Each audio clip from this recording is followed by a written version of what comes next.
So, one of the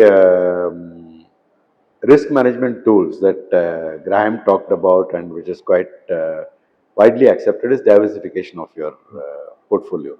The idea is that you don't have too much risk running in a single stock because however much research you do and however confident you are of your position, however well you pick stocks, you could always miss something.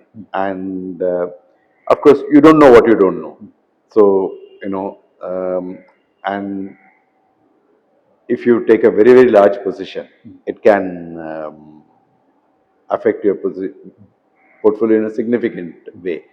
The classic recent example is a few years back, Ruin Cunniff Goldfarb, which is one of the most reputed management firms in Wall Street, took a very significant position in a pharma company called Valiant Pharma. You know, I think they had built up a position of something like 20-25% of the total fund, and that company had a very aggressive approach to acquiring other pharma companies and raising price of drug products very fast.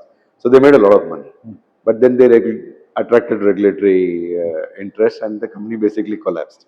And because the investment firm had a very big position in this Valiant Pharma, they basically eroded years of performance because of that one stock. So it's not surprising that fund managers and individual investors shy away from building very large position in individual stocks.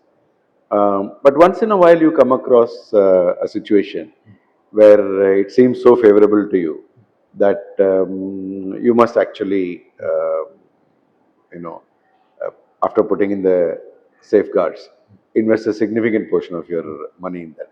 And the recent example of that is Buffett in Apple. You know, so when Buffett bought Apple, I think it was 2015 or 16, around that time. Apple was not a new company. In fact, Apple was a very, very old company. It was not even just after iPhone had been launched. So the story was well known, everybody knew. But Buffett found it undervalued at that price, and he basically found that Apple had a very, very strong franchise in the market, which was not being valued properly. So I think out of his publicly managed funds, almost 25% or something was invested in Apple at some point of time.